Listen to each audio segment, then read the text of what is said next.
If I were to ask you what types of themes make RuneScape RuneScape, you'd probably think about things like helping other people, defeating evildoers, and just overall being a hero. But there is one theme that has been integral to the RuneScape story, and that is genocide. I don't remember which one specifically, but in one of ModJack's design streams that he did this year, he had this whole Figma board going on, and it was discussing things like what defines RuneScape, what are some of the goals and themes surrounding the game. And I saw genocide was one of them, and initially I had to take another look. I was like, whoa, but after some reflection, it does make sense. There is a lot of genocide that happens in RuneScape. I do want to note that genocide might not be the correct term to use. There are other ones such as, extinction, which are better suited. However, for the purpose of this video, we're just going to use genocide, simplified to the definition of a mass killing of a group. Off the top of my head, there are Bandos' species, the original inhabitants of Yabusk, the Naragi, the Ospa, the Ketsians, the inhabitants of Lang, the Ilyawankan, some subspecies of dragons, horses, specific species of birds, tortoises, leopards, and even the Elder Gods. Now, there are a lot of reasons why and how genocide happens, and I thought this was an interesting topic to talk about. So for this video, I just wanted to cover some of the species where genocide happened, and that is with the inhabitants of Lang, the Naragi, the Yabusk tribes, the Ilyawankan, and the Elder Gods. So crack this baby into another tab and listen while you go skill. The inhabitants of Lang. If you don't know what Lang is the homeworld of the Glaciers. It is a frozen wasteland, but it wasn't always like that. Lang used to be the home of an industrialized and prospering civilization. That is until the Glaciers came. Frozen space demons coming out of the sky killed the entire world. Like, that concept is crazy. Again, frozen space demons. And the thing about this genocide is that it was a natural phenomenon.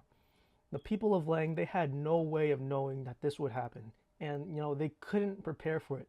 This was entirely out of their control, which is the same thing which happens to the Naragi and the original Yabusk tribes. The Naragi and the Yabusk tribes faced a similar threat that was out of their control, and that is the gods. Just like the mountains, the oceans, and the skies, the gods are a natural phenomena in RuneScape. They are a natural force. The Naragi and the Yabusk tribes, they were farmer and gatherers. They were a collective group, but in the face of the gods, they were ants. They were ants in the midst of an oncoming tornado. Like, there was no possibility for them to face the gods. It did happen, such as the case with the Gothics, but that was a rare moment. Most of the time that is not happening. The other thing with these two genocides is also the aspect of war. When there are gods, there are wars.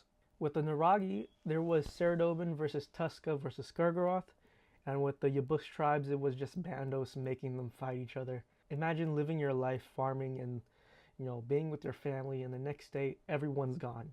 Strange creatures, incomprehensible to you, giant glowing divine eldritch beings that just show out of nowhere.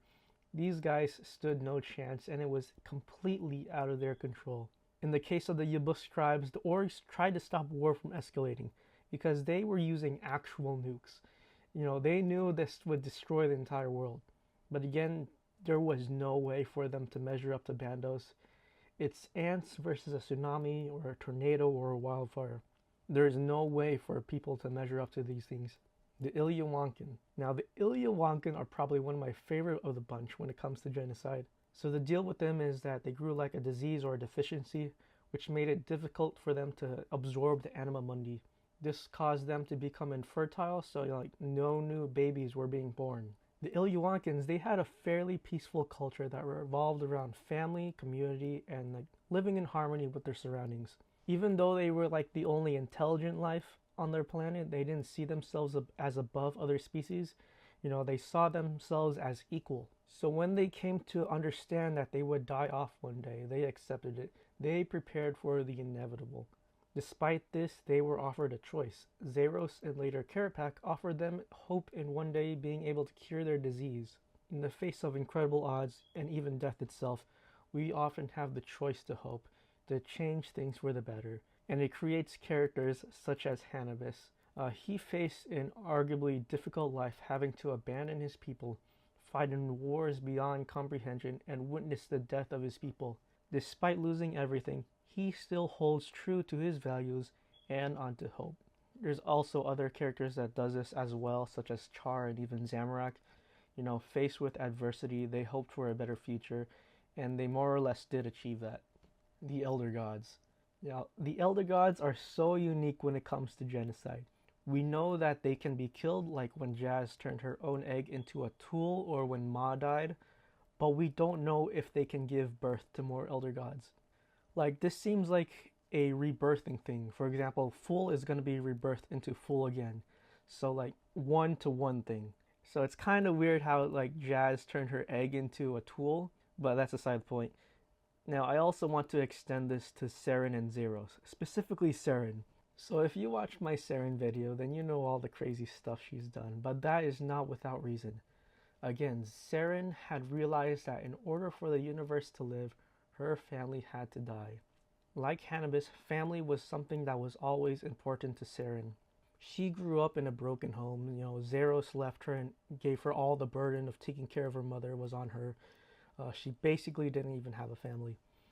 And she sought out family with the elves. However, that wasn't real. It wasn't genuine. The elves loved and followed Seren out of a compulsion. That is why when Seren finally connected with the Elder Eggs, she was pushed to do crazy things. She hurt and killed a lot of people out of desperation because she saw that her family was going to die. Her species was going to become extinct. Now, I have some critiques about like the concept of genocide within RuneScape. One is that I feel like it makes it kind of less special. Like, there are so many species dying out. It feels less special when someone says, I am the last of an ancient species. Like, nah, man, everyone's dying. Everyone's the last of an ancient species. It also kind of feels like the universe is getting smaller. I don't know, this might just be me, but like, when everyone's dying out, then who is left? There's quite a lot of dead worlds and dead species out there. You know, it feels like the universe is going to slowly but surely die a lonely death. Also, Slayer, like, that skill is basically genocide. If that skill were a real thing, like, damn, dude, sorry I wiped out your entire population, but I needed a few XP. Now, you could argue that it's population control, but is it really when thousands of people are doing it? So yeah, this was just a lore topic that I found interesting that I wanted to share with y'all. Let me know your thoughts down in the comments if you have any questions or suggestions. My name is ACPL, and I'll be catching you guys in the next video.